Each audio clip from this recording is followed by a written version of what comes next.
السلام علیکم دوستو، میرا نام نعمان خان ہے اور آپ دیکھ رہے ہیں انلائنمنٹ اسٹوڈیو۔ سفید داڑھی والوں کا ذکر درس ارطغرل اور دوسرے ایک اور سیریز میں کیا گیا ہے جس کو اعتیادار کہا جاتا ہے۔ کچھ انہیں تاریخ میں حیات کہتے تھے، لیکن ان کا اصل نام کیا ہے اور یہ سب ایک جیسے ہیں یا مختلف ہیں، آج میں آپ کو یہ ساری معلومات اس ویڈیو میں بتاؤں گا۔ تاریخی کتب کے مطابق میٹیہین اس خفیہ تنظیم کے بانی تھے۔ میٹیہین دو الفاظ پر مشتمل ہے، میٹے اور ہین۔ ترکی میں میٹے کے معنی ہے بہادر، جبکہ ہان کا لفظی معنی ہے خان۔ اس طرح میٹیہین کا مطلب ہے بہادر خان۔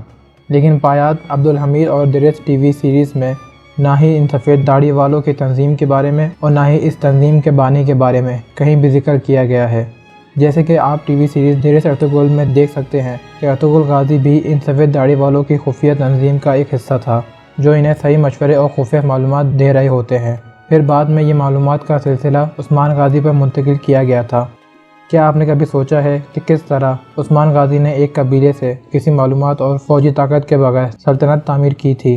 عثمان غازی کی حمایت کرنے کے لیے کسی خفیہ ذرائع کا ہونا بھی ضروری تھا۔ پہلی تصویر میں جو علامت بنی ہوئی ہے اسے ہیئت کہا جاتا ہے۔ دوسری تصویر میں ایک عمارت کو ڈیزائن سے بنایا ہوا ہے جسے سلطان محمد الفاتح نے 1463 میں بنوایا تھا، اور مزید اس نشان کے بارے میں آپ کو آگے بتاؤں گا۔ تیسری تصویر کو آپ پایات سیریز میں دیکھ سکتے ہیں اور چوتھی تصویر کو آپ درس میں دیکھ سکتے ہیں۔ ڈیڈے کورکوت کتاب کے مطابق یہ وہ کتاب ہے جس میں اوغز ترکوں کی تحریکی کہانیاں موجود ہیں، جس میں اکثکل ترس کے بارے میں بتایا گیا ہے کہ اکثکل ترس عوام کے درمیان مسائل کو حل کرنے کے لیے عقل مند لوگ سمجھے جاتے تھے، جنہیں دیدے کہا جاتا تھا۔ مشہور مورخ رشد الدین ہمدانی نے دیدے کورکوٹ کو ایک حقیقی شخص بتایا ہے جو 7ویں صدی میں اوغز حکمران کے دور میں زندہ تھے، جو 295 سال تک زندہ رہے تھے۔ انہیں انل سیر یوسف خان، جو اس وقت اوغز حکمران تھے، انہوں نے دیدے کورکوٹ کو بطور سفیر محمد صلی اللہ علیہ وسلم کے پاس بھیجا۔ پھر دیدے کورکوٹ نے نبی صلی اللہ علیہ وسلم سے متاثر ہو کر اسلام قبول کر لیا تھا۔ اس وقت کوئی بھی اوغز ترکوں کی تقدیر کا تصور نہیں کر سکتا تھا، لیکن حضرت محمد صلی اللہ علیہ وسلم نے انہیں قسطنطنیہ کو فتح کرنے کے بارے میں یہ حدیث فرمائی تھی: یقیناً تم یعنی مسلمان قسطنطنیہ کو فتح کر لو گے، بہترین رہنما کے ذریعے اور بہترین فوج کے ذریعے۔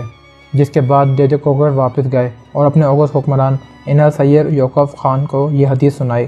تب سے اوغز سردار نے سفید داڑھی کی تنظیم کا آغاز کیا۔ پھر سفید داڑھی والے اپنے بہترین لوگوں کا انتخاب کرتے اور انہیں خفیہ مشن کے لیے بھیجتے تھے۔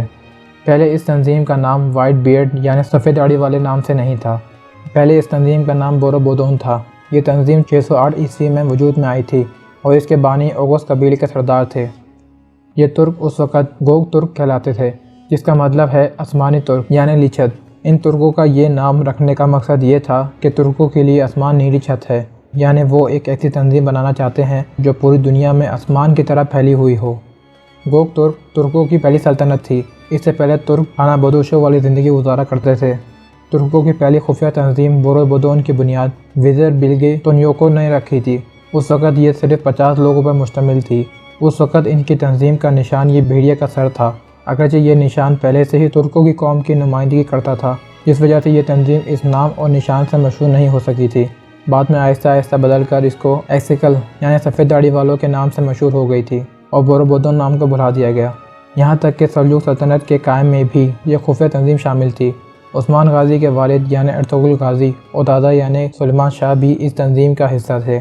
سلیمان شاہ سے لے کر عثمان غازی تک کوئی بھی حکمران ایسا نہیں تھا جو ان ایکسیکل یعنی سفید داڑھی والوں کی اجازت کے بغیر جنگ پہ جاتے۔ روم کی سلجوق سلطنت بھی انہی روایت پر چلتے رہے۔ عثمانی سلطنت نے فیصلہ سازی کے عمل میں بھی اس خفیہ تنظیم کا استعمال یقینی طور پر شروع کیا تھا۔ ترکوں کی ہر جنگ میں 4 طرح کے سپاہی ہوتے تھے۔ پہلی قسم کے اکنجیز کہلاتے تھے، یہ ہر جنگ میں اپنے گھوڑوں کے ساتھ فرنٹ لائن پر لڑتے اور ثابت قدم رہتے۔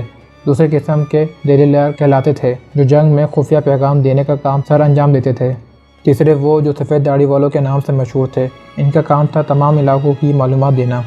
پھر آخر میں وہ عام سپاہی تھے جو میدان میں جنگ لڑتے تھے۔ سفید داڑھی والوں کے بارے میں یہ کہا جاتا ہے کہ جب سلطان محمد الفاتح نے قسطنطنیہ کو فتح کر لیا تھا تو پھر یہ لوگ غائب ہو گئے تھے یا اپنی تنظیم کو ختم کر لیا تھا، کیونکہ ان کا اصل مقصد کئی سالوں کے بعد پورا ہو گیا تھا۔ باقی لوگوں کے مطابق جب غیر مسلموں نے خراسان، وسطی ایشیا اور قفقاز جیسی جگہوں کو فتح کیا